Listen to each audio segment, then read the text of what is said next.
राम राम जी मित्रों, आज हम भगवद गीता के 6वें अध्याय में प्रवेश करेंगे। अथ षष्ठोऽध्यायः। श्री भगवान उवाच। अनाश्रितः कर्मफलं कार्यं कर्म करोति यः सः सन्न्यासी च योगी च न निरग्निः न च अक्रियः। उसके पश्चात श्री भगवान बोले, हे अर्जुन, जो पुरुष कर्म फल का आश्रय न लेकर करने योग्य कर्म करता है वह सन्यासी तथा योगी है, और केवल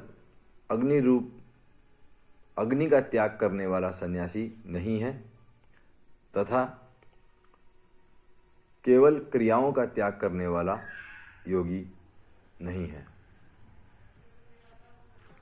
अगले श्लोक में भगवान श्री कृष्ण कह रहे हैं, यम संन्यासम इति प्राहुः योगम तम विद्धि पांडव न हि असन्न्यस्त संकल्पः योगी भवति कश्चन। इसलिए हे अर्जुन, जिसको संन्यास ऐसा कहते हैं उसी को तू योग जान, क्योंकि संकल्पों का त्याग न करने वाला कोई भी पुरुष योगी नहीं होता। भगवान श्री कृष्ण ने इन 2 श्लोकों में सन्यासी कौन नहीं है, कौन योगी है और कौन योगी नहीं है, इन 3 बातों पर चर्चा करी है।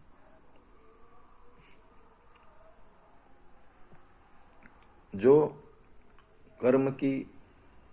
कर्मफल की आकांक्षा नहीं करता, परंतु ऐसे कर्म जो करने योग्य हैं उन्हें करता है, उसे भगवान श्री कृष्ण ने सन्यासी और योगी कहा है।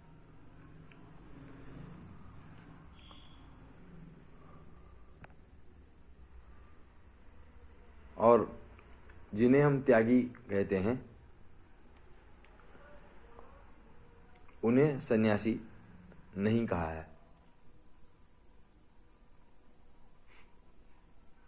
और सिर्फ क्रियाओं का त्याग करने वाले को भी योगी नहीं कहा है।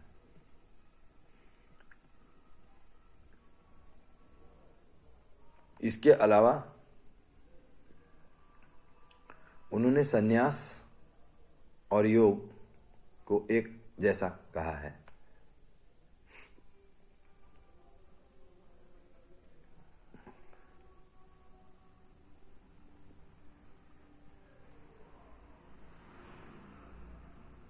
संकल्पों का त्याग यदि कोई नहीं करता तो उसे योगी नहीं कहा है। अर्थात योगी संकल्प का भी त्याग कर देता है, संकल्प विकल्प।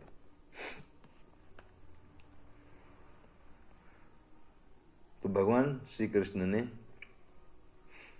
यहाँ पे योग और संन्यास की चर्चा शुरू की है।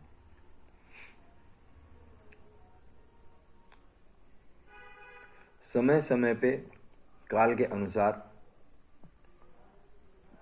संन्यास की परिभाषा बदलती रही है।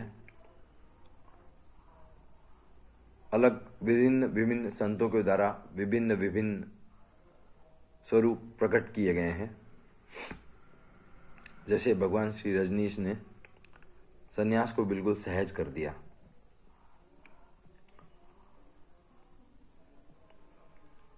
उन्होंने ध्यान की प्रक्रियाओं पर जोर दिया जिससे कि स्वतः ही कामनाएं और वासनाएं मुक्त हो जाएं। आज इतना ही।